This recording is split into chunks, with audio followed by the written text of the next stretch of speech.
discussions need to be had is looking at the county as a whole. We've kind of kicked this can down the curb a couple of years as far as salaries in law enforcement. I think the last time the constable's office saw a true salary adjustment was in the early 2000s. So it's been a while. I know that y'all are looking for creative ways to save money and not be burdened on the taxpayer, but we all are taxpayers.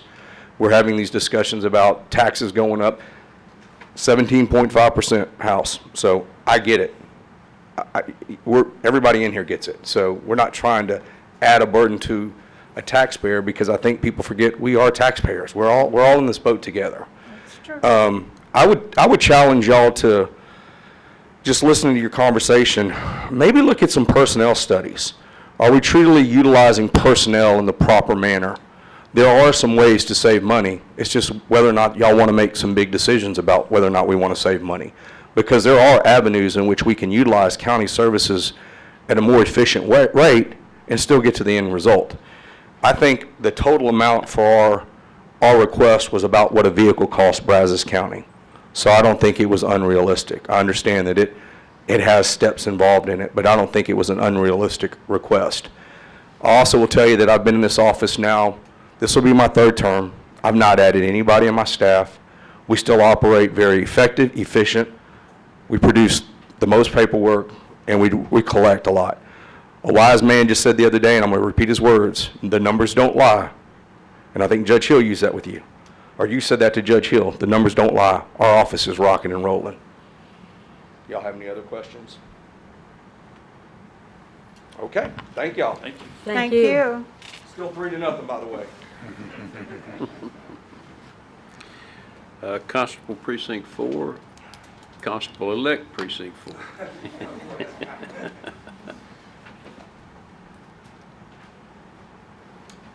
Good afternoon, Judge, Commissioners. I'm more like a pinch hitter right here. I'm stepping in for Constable Butler. He's out dealing with a FMLA situation. Basically, I hate to repeat the same stuff over and over again. I hope that you all get it. We have some great officers working here with us. They've been around for a long time. I've worked with different departments. I know all the constables, most of their deputies, unless they're a new deputy. And when we stand up here, we are fighting for our deputies. We are. I mean, we could come out and say, no, I just want to look forward to the elected officials. No, we want to take care of our deputies. They're right about the issue where other departments or other agencies, they need help. They actually do that. And I've had a couple of calls. And when they started asking like that, you start asking questions too, And if they start to call officers that we have here that have really worked in the community and they're embedded, and people in this community, they know the officer and they feel more comfortable about, to lose them, it's really sad. Because I know for sure that new agency will be getting a good officer, male or female, doesn't matter. In fact, in our department, not bragging or tooting the horn, we had several deputies that we lost. I mean, they moved on up the chain, which was fine. We had one that was a reserve. She ended up working with us. She went to the sheriff's office. Now she's assistant chief over at HISD, which was great. I know the feeling of starting as a reserve, right, Judge? Yeah. You start at the bottom and you work your way up. I'm the only one in my department that has actually worked every step from reserve, non-paid, working at TDC and working at the county, trying to make it. And it's a struggle, but you do what you have to do to survive. And so, having said that, we want, and I'm on the same page with the constables. I talked with Isaac, he submitted a budget, and after we talk some more, he's on board with that we need to have a pay raise. We know sometimes we may ask for 10%, we may not get it, but we need to get top line so we can keep our deputies. I think that's pretty much it. If I missed something, I apologize. Are there any questions?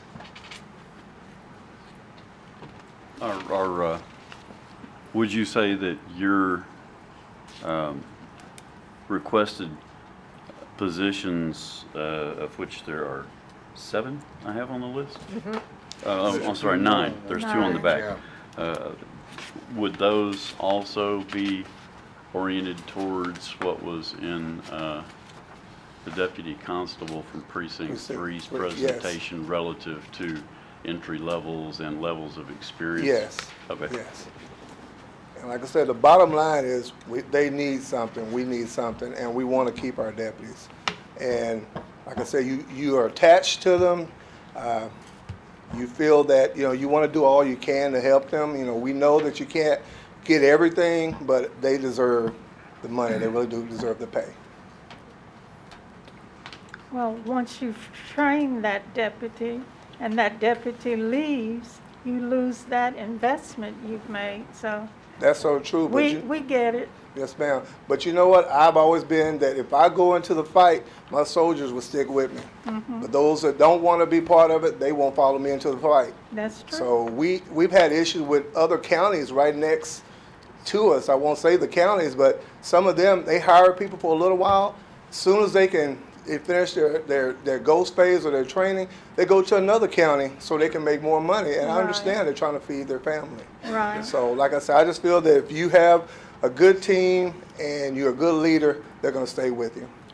We hope. Well, I agree with that because I think that, that was one of the things that I know Commissioner Berry and I addressed, not just with law enforcement, but with fire in the city of College Station when we were on council together. And, that was one of the things we had to take a look at, and I think we made some effective solutions in remedying where City of College Station was the training ground for police officers and also for fire department employees. So I understand that, and we have some experience in doing that. At least the 2 of us do.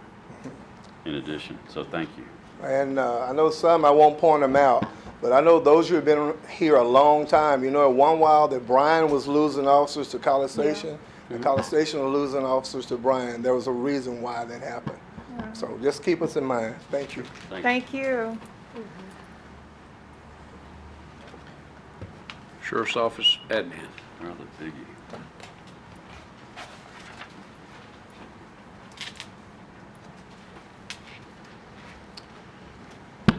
Good afternoon, Judge, Commissioners. I just want to take a couple of moments to make some opening comments, and then we brought the whole team today. So Chief Martinez and Lieutenant House will be handling the law enforcement side of things, and Chief Stewart and Lieutenant Bellingeri will be answering any questions you have about corrections. My first comment is to just say thank you for this process. This is about my 25th or 26th county budget, and I have really enjoyed working with the auditor and with Nina and the court through this process. It's different. It's new for all of us. It's been a little uncomfortable because it's new to us. But it's been a spirit of collaboration. There's been the opportunity to sit down together and really talk about options, to understand each other's needs. And I think that's beneficial to the county. I think it's beneficial to the employees of the Sheriff's Office. I've heard some questions today that I would like to give my opinion on, and the first of those is kind of the approach about our group and step chart. My approach is and has been that our group and step chart provides us with the opportunity to address employee salaries on 2 axes. First, groups, in my opinion, demonstrates the value of the position, the job title itself. And so we assign a group to a position, to a job description that gives an indication of the county's value of that position. Steps, on the other hand, I believe relate to the employee's performance, tenure, and how they have performed in that role. So that's kind of our approach when we're looking at group request and step request. One being the value of the position, the other the individual. And that's reflected in our approach to merit over the years. The career advancement schedule, as we call it in the sheriff's office, you should not see large groups of employees all making the same amount of money.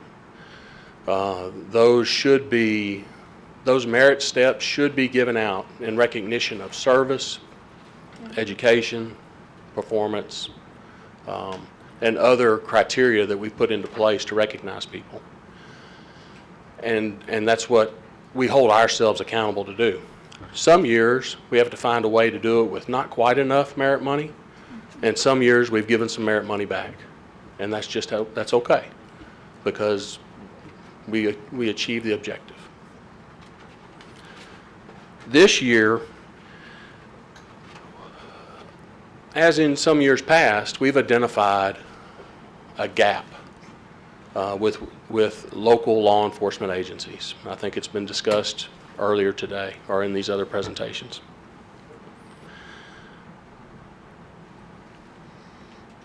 Our initial budget request tried to address that gap, starting with deputies and detention officers. Patrol sergeants was our highest gap at almost 20% between comparable sergeants at other agencies, lieutenants, and chiefs. So we submitted a budget request initially that fully addressed each one of those gaps. That's not to say that we would become the highest paid, just competitive. And in my mind, competitive is about within 5%. And so those obviously vary by individual position. But that's where we were trying to get, is competitive. When we attended the COLA workshop and the initial direction for budgeting purposes while working on the proposed budget was discussed, we recognized immediately that addressed many of our concerns. In fact, if that rate is maintained throughout the process, it would allow us to remove detention staff and deputies from our request. It would also allow us to significantly adjust the 3 levels of supervision. We've expressed those modifications to the budget office, and the latest worksheets reflect those updated requests.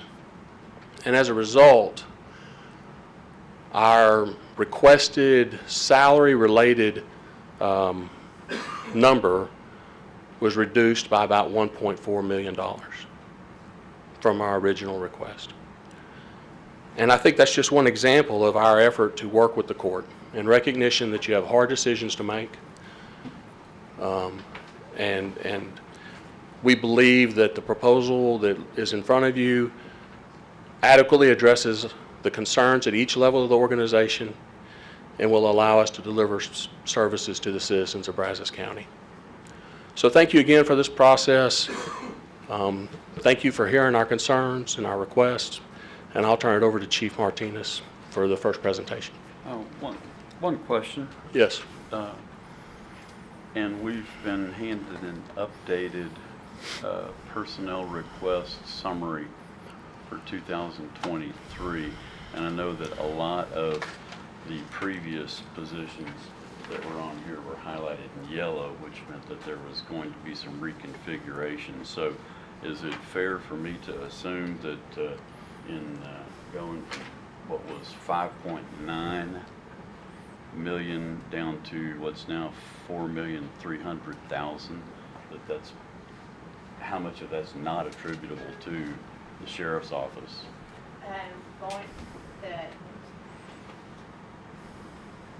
The increase, that 5.9 to what you see now, was majority of the SO administration and the jail portion. Okay, so that's the 1.4 million that you mentioned in your Roughly. comments then?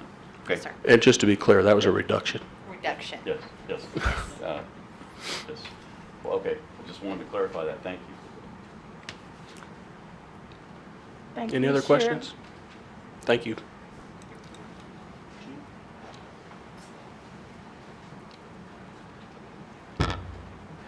Thank you, Sheriff. Good afternoon, Judge, Commissioners. Thank you for the opportunity to speak before you today. Just want to talk a little bit about some of the things the Sheriff had mentioned. This is, unlike the Sheriff, this is my second budget. So just when I thought I was getting the hang of it, curveballs thrown at me. Yep, And thanks, James. I just also want to recognize the Budget Committee and for their help and guiding us through this process and making it as smooth as possible. So thank you very much. I want to talk about the quality of service that the Sheriff's Office offers to the community, the quality of the employees that represent the Sheriff's Office. With nearly 30 years of experience with the Sheriff's Office, I've had the opportunity to watch the Sheriff's Office grow throughout the years. I can attest from day one, when we were a very, very small agency, to fast forward to nearly 29 years where we sit today. A lot of that could not have been possible without the assistance of the court, and we appreciate y'all for that. Where have we come since then? In the 30 years, we've become more specialized office to better serve our community. What that entails, specialized divisions that we now have that we didn't have 30 years ago. We have a crisis investigation team, or crisis intervention team, that goes out and deals with mentally challenged individuals that need assistance. Sometimes it's better that they get the assistance than jail, the alternative. We now have a hostage negotiations team that works hand in hand with our SWAT teams. We've got our own crime scene investigations unit, our investigator, that does forensic analysis of major crime scenes.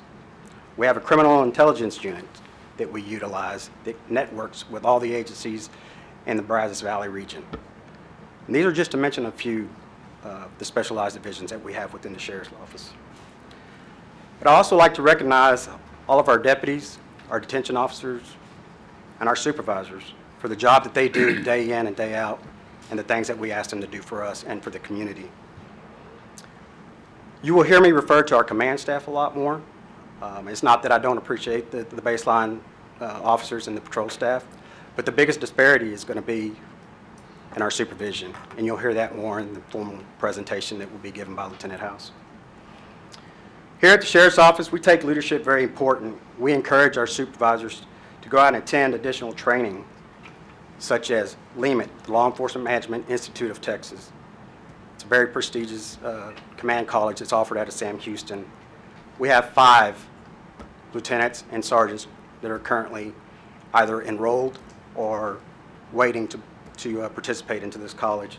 We recently had some that attended the FBI LEDA training that was offered in College Station. And also we've had some, and one that is waiting to go to the FBI National Academy. All this does is focuses on making us better leaders for our office and our community. What does great leadership account for? Obviously, minimal complaints that come in to the sheriff and I, and to the court for that matter. Last year we had 8,290 traffic stops with minimal use of force incidents. We have multiple successful jail inspections. And you'll hear me talk a little bit more about great customer service. That's something that I was brought up on. Previous administrators before me instilled that in me and said it's all about customer service. Run your office like a business. Your customers are the community.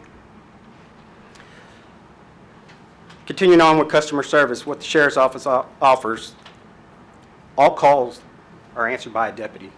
You will have somebody that comes out to you personally and take your complaint. There's no online reporting. All cases are investigated. There's no numbering system to cases that come in. If your case comes in with minimal evidence, it's still looked into. You're still going to receive a call from an investigator. We offer 24 hours, 7 days a week service. So some of the key takeaways here: in order to have an effective office, you need great leadership, which we have, and we need to retain them. I know we've heard that over and over again, but I can't stress that enough. We are in a difficult situation now. I know there's been a lot of mention of that, and you know, last year's budget, I think the question was brought up to me, it says, when we talked about retaining employees, well, how many have you lost? Well, why do we have to lose employees before it becomes an issue? Fast forward to today, those doors have started opening, and we have people leaving us. So I respectfully ask that the court strongly consider our proposal today, and thank you for your time. Thank you. Thank you. All right, good afternoon, Commissioners, Judge. So, kind of try to get down into the business part of this whole thing. So we are asking for some position title changes. This is really just kind of a housekeeping thing. So you'll see that, like a sergeant, for instance, we have patrol sergeant, and then we have civil sergeant. We just want to call them sergeant. Let us worry about the assignment. This is just a position name change and nothing more. And we'll end up with just these position titles, and then we will assign them. So a deputy may be assigned to civil, they may be assigned to patrol. It's just going to help us reduce some of the paperwork and kind of clerical work that has to get done from time to time. I've also changed I've forgot to put it on there, but the clerk titles, want to remove, they say clerk evidence currently, we want to remove the evidence from the title so that when we post those jobs, we're not getting a bunch of people applying for a CSI job when this is really more of a paperwork management type job. So it's caused us some confusion, so we want to knock those evidence titles off of there, but those are the only changes there.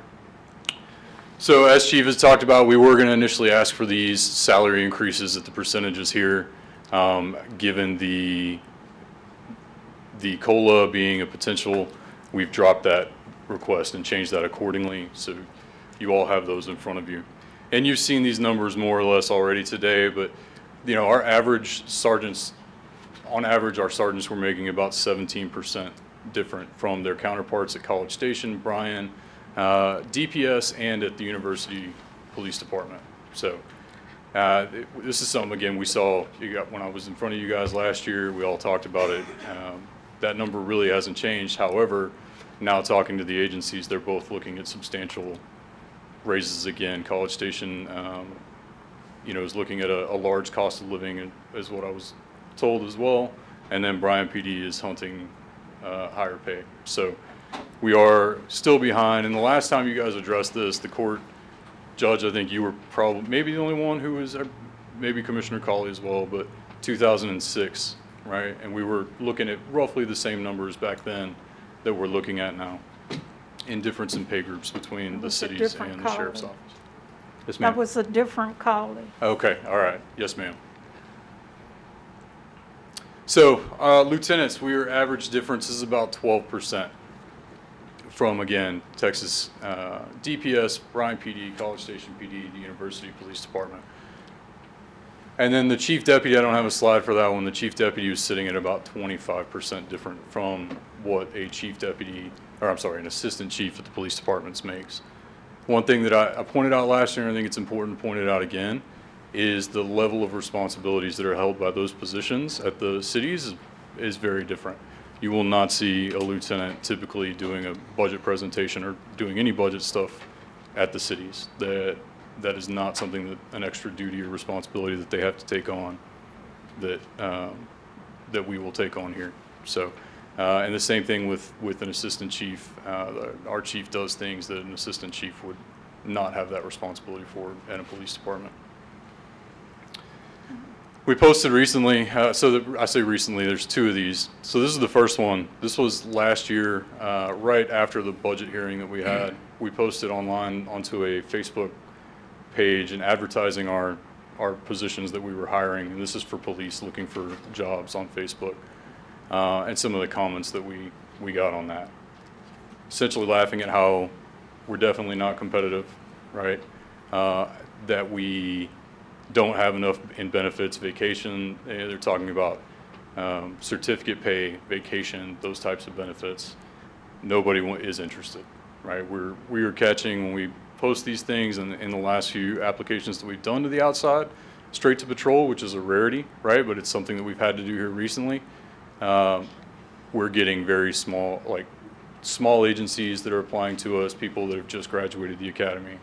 We're not competitive for lateral hires to hire experienced people.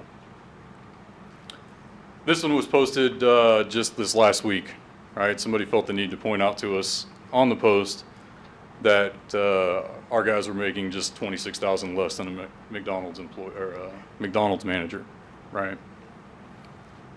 But this is where we're sitting at right now compared to our partners across the state.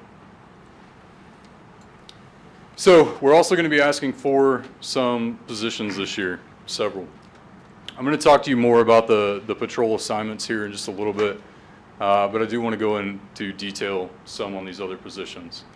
So the support services deputy that we're asking for, that position would work in my division. It is a kind of a catch-all.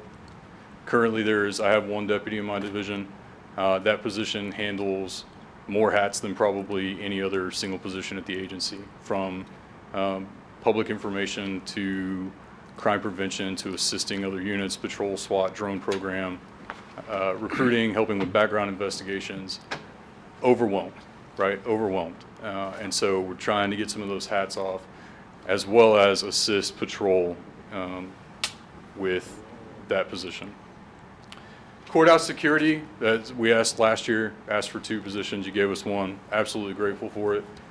We still need the other one. We are still dealing with a lot of the same issues that we were dealing with then, as far as off-site management and off-site jury selection is one of them. Plus, as I think you'll kind of start to see, is that we rob Peter to pay Paul a lot, right? We move people around from, this may be your position, but today you got to go do this job because we need you over here more today. And so we are doing the best that we can and being as efficient as possible with each of those positions. But we're moving people around a lot. A lot of this here is about making us whole so that we don't have to move people around and we can allow people to really work in those specialties that they work in. We are also looking for a civilian manager position. So we've got civilians that are currently supervised by patrol sergeants or by sergeants. Those sergeants are out of the office a lot doing, field work, and then they don't really have a supervisor that they can count on and lean on. And we're just trying, again, making things more efficient, making things a little bit better. And if y'all have, if you've known me or you talk to me, I'm very big on, we want professionals and want people that are subject matter experts, right? It's very difficult to be a subject matter expert over patrol, but also be one over records retention information, right? And so to do that, to get a professionals are typically not super cheap, right? So we're looking for a position that we can pay and have those things properly managed. We're also looking for a background investigator, 33 currently on the jail floor. So just to clarify as well, support services on the enforcement side, we do all of the hiring, recruiting, all of that stuff for the jail as well. So 33 positions, 1 background investigator currently, 1 recruiting specialist. That position is just absolutely overwhelmed as well, right? With multiple other things. That includes handling in-house promotions and all of that type of stuff. So very, very overwhelmed. And we're looking there to get assistance. That one is paid at the same as a detention officer. So the idea is that we can find a detention officer who's got a little bit of experience, hasn't moved up super far in the rank system yet, but can come over, understand what they're looking for and talking to and doing these background investigations for detention officer employees. So our patrol staffing and these are the guys out on the streets. So out of 365 days out of the year, we were in 2021, we had 67 days where we were actually fully staffed, right? We were at minimum staffing, so that's 3 officers or 3 deputies on each shift, right? 88 days out of the year, and we were below that for 32 days out of the year, right? So again, robbing from Peter to stay Paul, or to pay Paul, those 32 days, a lot of times you've got people from other units going out and handling patrol calls, right? Or leaning on other people for help, other divisions for help. Calls for service, we've also seen some interesting, some trends, and the calls are getting more violent, right? We are seeing the types of calls where we need a larger response. So we're sending multiple deputies to these types of calls more often. The one that concerns me here the most, if you look at there in the middle, is disturbances, right? Yeah. That a disturbance, that is one of the more dangerous things that you will respond to on patrol. and we saw those nearly double. Average response time by call volume here, we've got, so this is starting in 2017. So if you remember in 2017, right around that time, the court granted us 2 new positions for patrol. So once you got those guys in and trained up and all that stuff by 2019, we did see a decrease in the amount of time that it takes us to get the 911 phone call and to show up at the call where we're needed, right? 2020, that time went up, mostly COVID, especially those first 3-4 months. All of us were learning, how do we respond to this? What's the best way to deal with it? That definitely slowed our time down. But since then, 2021, if you're on social media and looking at Facebook messages and comments and stuff, you realize that the world is turning into a very different place. And again, the nature of the calls has changed, right? And what we're seeing has changed. We've had 362 new homes added in these last 2 years, right? So this is in the unincorporated, the rural parts of the county, right? This is from BVCAD. And then in the last 10 years, we've had a 211% increase in our call volume. Okay, and we've added, in that time, I think 3 patrol positions and then maybe 3 more support positions out of 60 total positions on the enforcement side, 60-ish. And kind of the last thing, so I'm in bed last night and looking over the news, and I've tried to stay away from what happened in Uvalde until the investigation comes through. But some of you've seen my active shooter classes, something I'm super passionate about. And I started seeing these things come up and start to pop up, that the images from inside of the school have been leaked out, right? And so I really don't bring this to you as trying to use a tragedy to get our way at all. And I hope that I can come across as sincere in that. But when I look at that photo, and when I saw that last night, I couldn't think of something that better said what I needed to say to you, what I wanted to say to you, and demonstrated that. Right? And what you see here in this photo is several officers who are fairly well equipped. And so they've got 2 ballistic shields in front of them. Those shields are about $2,000 a piece. They've got rifles, they've got helmets, they've got plate carriers. This is stuff that the court has provided to us, right, and that we have, or we've gotten it through grant money. One thing that is painfully obvious about this process as more and more comes out, right, is that where they didn't spend the money was in training their people. And you can't just spend the money on training. And you guys, again, y'all have been generous with the training budget, and we've worked on that. We've worked with y'all, and that has been great. But one place that we still run into issues is in that personnel. When we take somebody off the streets to train them, we have to backfill them, or we have to go without. We have to go short. And so we want a professional police agency, right? And we have one, but they're not cheap, and you pay for it in 2 ways, one of 2 ways. You pay for it with dollars, or you pay for it with people's time and their lives, right? And our guys are giving up a lot of their time to make it work right now. And again, robbing Peter to pay Paul. So they're burning their families down at both ends, missing a lot of dinners, missing a lot of birthdays, all those things, to be professional, all in hopes that when the time comes that we act like we're supposed to, right? And we do our job to what we're expected to do it. You have any questions for me? Okay, thank you. I'd simply say thank you Thank for you the for the job. service that you have provided It's my pleasure. and have provided. My pleasure, thank you. I do have just a general question. Yes, sir. As far as your budget request goes. Go Okay. ahead. So, the 7 new positions in jail, in administration. Yes, sir. Okay, and then I noticed that there were 4 positions that were called for in jail administration. Okay. And I was looking at those, and I guess my question was, is We heard today from the sheriff that we're at 671 in population, and our maximum that we are staffed for is 672.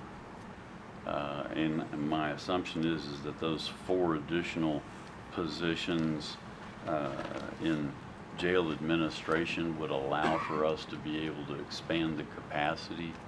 So I'm going to let Chief Stewart answer that question, Okay. because that's definitely going to get more into his territory than mine as far as those positions on that side. Yeah, well, I noticed a lot of them were, you know, a booking officer, a compliance officer, and 2 crisis intervention deputies. And I didn't know that our crisis intervention folks worked in the jail as well as outside of the jail. Correct. Yeah, it's a Okay. jail function. So I'll let him Okay, explain. very good. Thank you. Thank you. Jail administration. Hey, good afternoon, Judge, Commissioners. First, I want to say thank you to Lieutenant Abby Bellingeri, who has done just a phenomenal job. A lot goes into all this in the background, so I really appreciate her. What I'd like to do is give a short presentation and then open it up to any discussion about specifics or particulars. Hey, it's working. Off to a good start. That number up there is $2,277,600. What that represents is the cost to house 96 inmates in another county. It's an option that may be a reality in the very near future for us. Our staffing is at crisis levels. And that number is just for 96 inmates, which that frees up about 2 posts. Texas jail standards requires us to maintain a staffing ratio of 1 officer to every 48 inmates. And right now, today, every single day, we struggle to meet that mandate.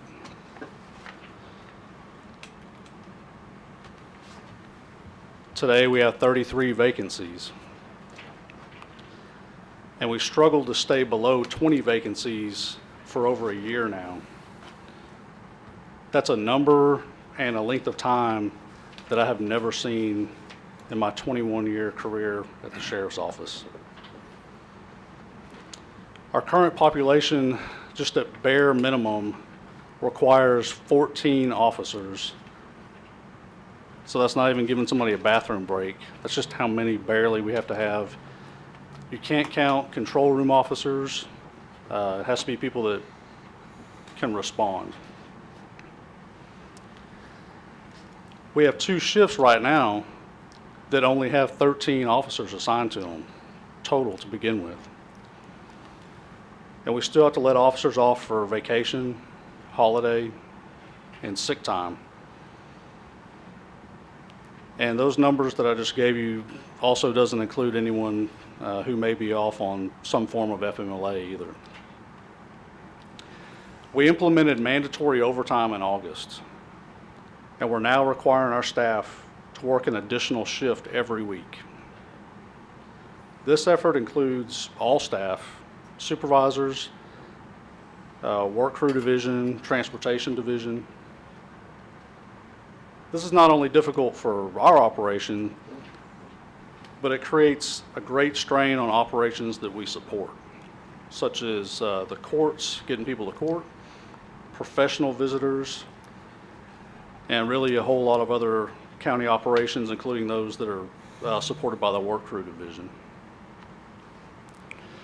I think it's really important to understand what's going on across the country so that we can make a good decision. The slide in front of you is from the U.S. Bureau of Labor Statistics, and what it shows is that the labor participation rate has been declining since 2000. there's been a mass retirement across the country. There's a lot of talk lately about inflation, and that's important. And it's definitely difficult on all of our citizens. But that's not the only thing that's going on. This next slide, also from the Bureau of Labor Statistics, at the bottom there, that shows the quits. So people that quit their job. Doesn't include layoffs or anything like that. In December, 4.5 million people quit their job across the country. The month before, November, 4.7 quit. And that's the highest ever recorded since they've been collecting this data. It's about 47 million people last year that quit their job.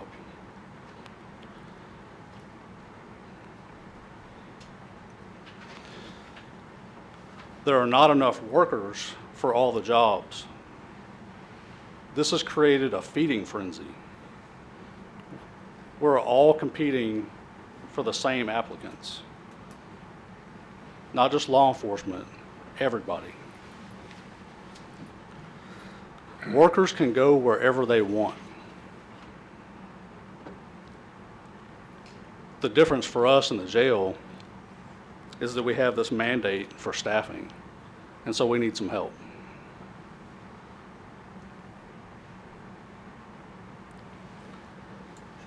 The 7.5% proposed cost of living adjustment and the 1% merit, which I agree with, by the way,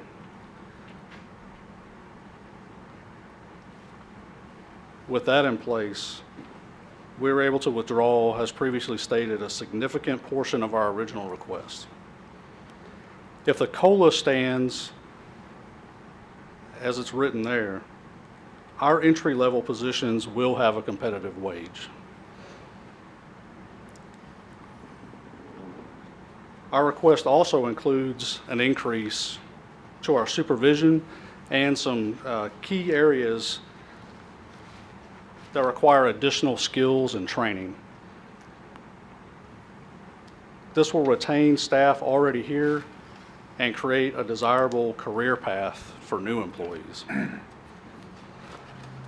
Besides wages, promotional opportunities within an organization rank really high in employee retention strategies. And although we're having trouble staffing positions, we still have growing needs. We don't have enough CIT deputies to cover critical days and times. And so that's where our request for 2 additional crisis intervention deputies. And that the need for crisis intervention grows every single day. Bond reform legislation and other courtroom duties has mandated, and court-related duties and mandates has created a need for an additional court deputy. And so that's actually the function that it's a booking officer that fills in, that's a magistrate court function, and then some jail functions part-time. We're also asking for an additional compliance officer to be a liaison to the public defender's office and to the courts for our severely mentally ill and sick inmates. This position would also serve as our mandated addition to our grievance board. We believe that this combination of requests will meet our needs in the upcoming fiscal year and help us attract and retain staff and avoid some of those worst case scenarios that the current labor and inflation climate have made more likely. You'll recognize the slide again, and I just want to say that the writing is quite literally on the wall, right there. That's what's going on everywhere. But the good news is that each of you is in a unique position, elected by the citizens to represent their best interests. And you can vote yes to our proposal.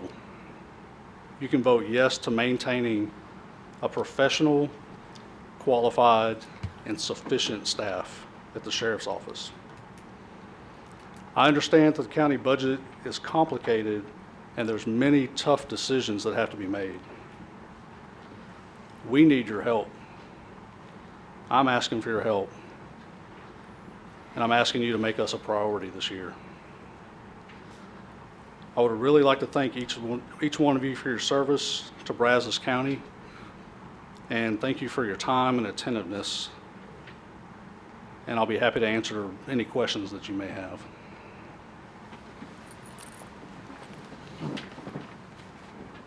Questions? Yes, okay. I noticed that I'm trying to adjust for the new figures and that we've been given, and appreciate the adjustments that y'all made in your reclassification, particularly requests, when you factored in the proposed 7.5% COLA and 1% merit. Obviously, that brought things down by a significant amount. The jail reclassifications that are currently requested, those went down from $1,205,000 to a little over 311,000. Yes. Do you feel like that will address the 32 open positions as far as being able to have salaries at levels where you can recruit people to fill those 32 open positions as far as jail, that was for the jail reclassifications? Yes. Okay. Our main concern, it gets kind of muddy out there because you have different areas, different cost of living, but we do have a lot of TDCJ units, and so we're really concerned about their increase that they just had, and so we were really comparing to that. Okay. And so the answer to your question, I would say, is yes, and if we don't do something, it's definitely not going to help us. We have to at least get them in the door. Well, to me, the things I've wanted us to address in personnel are areas where we have problems retaining people and problems recruiting people. And so to me, that 311,000 is a very, very high priority. And I just wanted to get your thoughts on that as well. Yeah, it's very complicated for us because, just like I said, everybody's hurting for staff across the board. Sure. And we have folks that, there's almost competition within our own agency. We lose to other agencies, to our own agency, those folks that want to go to patrol. And that's just a part of it that we want them to do. But also at the same time, that request helps us address some folks that may consider having a career and staying in the jail. Sure. Yeah, and I'm not familiar with what the compensation change was with CJ. They got a 15% increase across the board. Can you, do you still have my PowerPoint? Okay. Well, I've actually got the scale. It's one of those, it's on that busy slide up there. Okay, But, I'm sorry. It may have been, and I apologize if that was something in your presentations that I missed when I was looking at no, I didn't expect y'all to numbers. read all that. It was just Looking at numbers, okay, great. but it's just there if you wanted to happen to, Sure. to look at it. It's the next one. Yeah. I got to blow it up a Oh, little bit. okay. The collage. And I can get that to you also.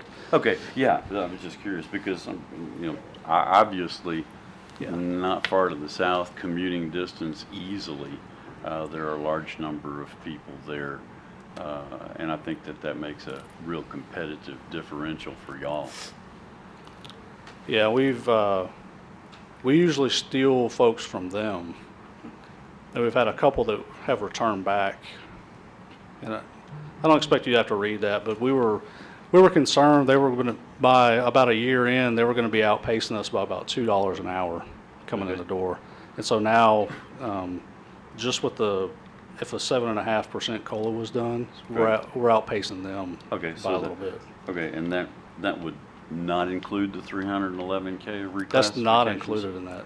Okay, So so we'd catch up, what you're telling me is we'd catch up with TDCJ at the 7.5 COLA and 1% merit. That's correct. And the At the entry level, yeah. 311 in addition to that would just make us that much more competitive relative to that one entity.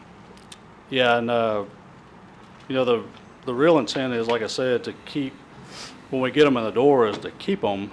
And so we have some areas that we're trying to hold on to folks. And then also there's some other requests that, you know, even within our own agency, we're trying to keep up with slightly. Yeah. They're not apples to apples on the sergeant level, but No, well, But and you I think, demonstrated it quite close. Thank you. thank you. We appreciate your presentation. Thank you very much. And appreciate what you all do. Lord knows we couldn't live without you. Yep. and one last question I did have is between the 7, how would you prioritize between the 7 new personnel in the admin and the 4 new personnel in jails? I'm assuming if we were able to have those 32 vacancies actually occupied, we'd be able to handle jail capacity in excess of where we're bumping against the limit now. Yeah, we can't handle the jail capacity that we have for over a year now. We're handling it with overtime. So that's just, Okay. yeah, That if gets we were fully, that gets expensive. if we were fully staffed, Okay. then we could handle 672 inmates. If you were fully staffed. Yes. Okay, so due to the 32 positions that are open in jail, in the,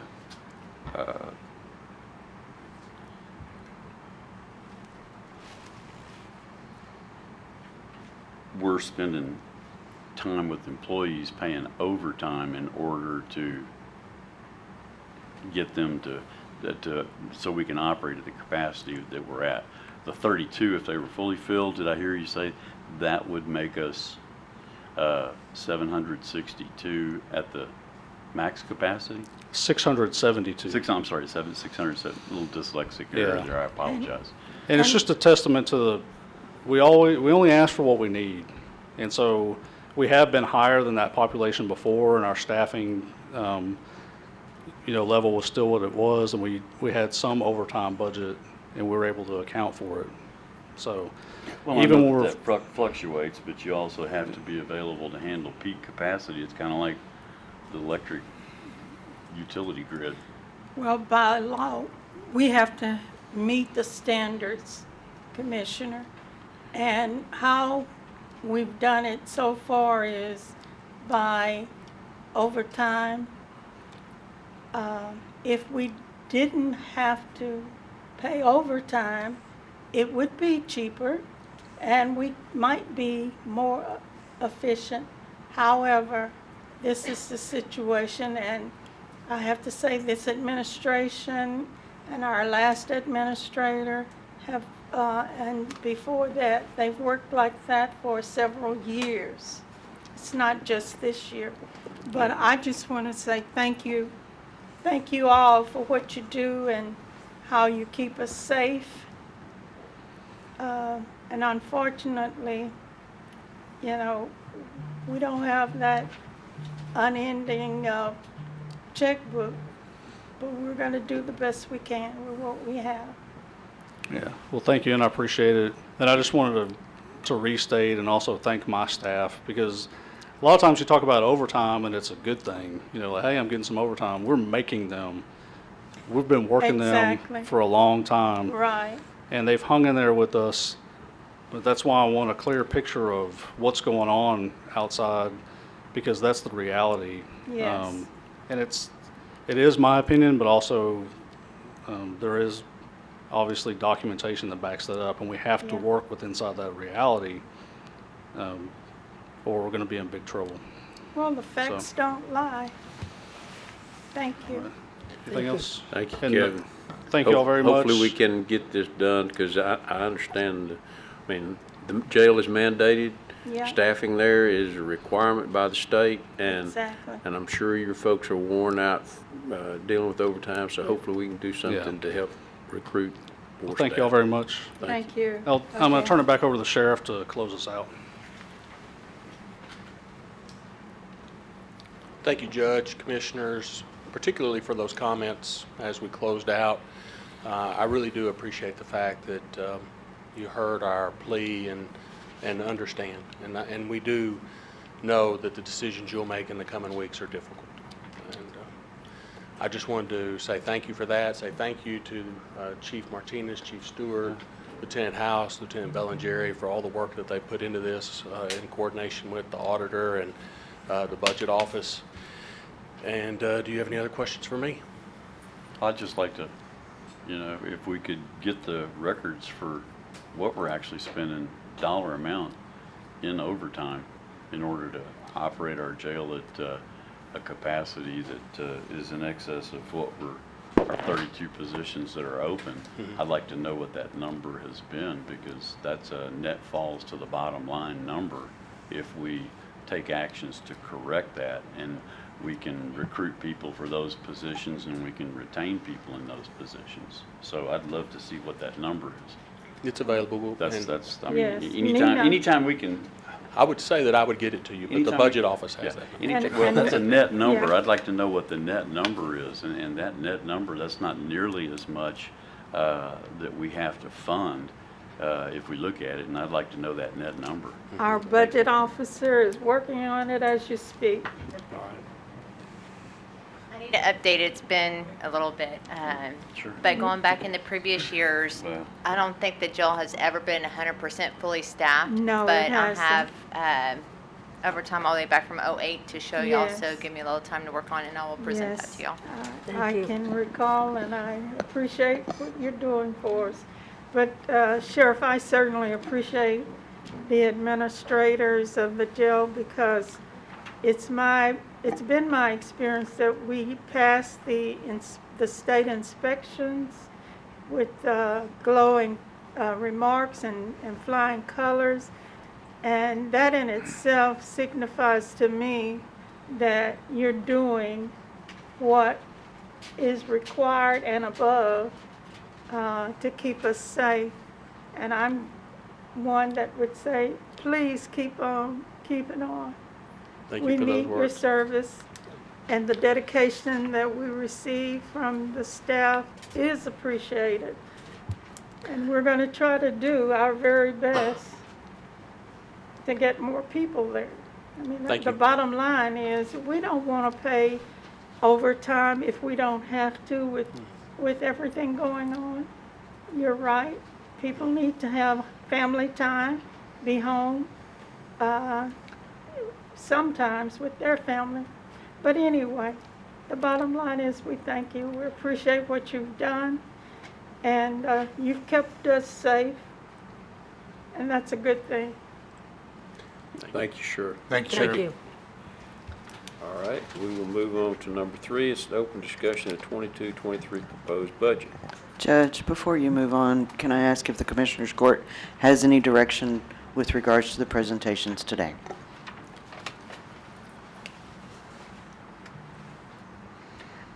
I'm not sure we're ready to make, Well, A and the jail decision. portion of it, I mean, I think we all got a good picture of right, where we're at in the jail, and we need to see if we can't move forward with trying to be able to recruit people there. And I mean, I know money is one of the incentives Issues. to draw people in potentially. So, and I know part of that is in the 7.5% COLA. If that, we've got it in the proposed budget, we don't know where it'll be next, but if that stays in there, then I think it was like 300 and something thousand additional. Was that what? Just for the reclassification? 311. yeah. 311, 395. And I- $1,205,000 was what was removed from that amount from I the, believe that the presentations today have spoken to the fact that if we remain there, if we keep that number of 7.5%, we would be doing a good job as overall. However, again, we're not saying we're going to break the bank because we're trying to keep 7.5. It's adjustable. Well, But that's the figure we're And going until to we- continue to use. And until we get the final numbers, we won't know for sure. Exactly. Well, and I think we're short-staffed in other areas too, Oh, not just the yes. jail. Jail is the critical one because it is Yes. mandated, but Yes. it may allow other departments who may be short-staffed to be able to recruit Maybe from there too. maybe it might be appropriate for us to have with each of these requests, how many open positions or what open positions there are for each of these departments as a percentage of their total staff. And that wouldn't be a bad idea. If we're gonna really do a good, valid apples-to-apples comparison, I think that might work really well. Usually they tell us, yes, Nina? I'm sorry to interrupt. Going back to the jail reclassifications as well as the SO admin reclassifications, they kind of go hand in hand. So if the jail is proposed in the budget, I would highly suggest or recommend doing the administration portion as well as the SROs housed at College Station ISD Yeah. and the courthouse security. Yeah, CSISD's a pass-through. It's a pass-through. It's one Okay, for and one. the So- 134,637 is the SO admin reclassification. Correct. Okay, so you think we should consider the 134,637 and the 311,395? As well as the, Equally. yes, the 8,918 and the 13,000. Okay. Because they all kind of go together. Yes, Gotcha. that's Okay. correct. That makes sense, yeah. Now are we on agenda item 3? Okay. Are we on agenda item 3 now? Yes. Okay, yeah. I just wanted to have a open conversation among the 5 of us because I've clearly advocated that my objective is that we try to do everything we possibly can, but that we don't balance the needs of the county and the county's employees too heavily on property taxes for businesses who pass those costs on along to their customers in order to still maintain profitability, and also for people who own property homes that they live in, that we have to increase the cost of living for those folks and the cost of business. And that's why I wanted to have a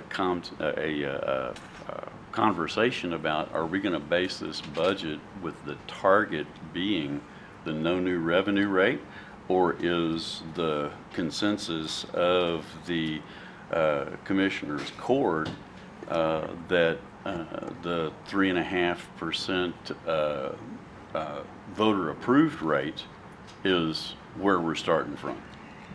Well, I it's you believe- probably, if you've been here long enough to know that really until it's the very end that we find out what the actual certified value is and the rate that it's going to be that comes out. So it's not really until then that you know. Yeah. You can say, well, I'm going to set it on whatever you want to say, but if you don't really know what that number is until you get to the end, you don't know. But we know the Right. no new revenue rate number.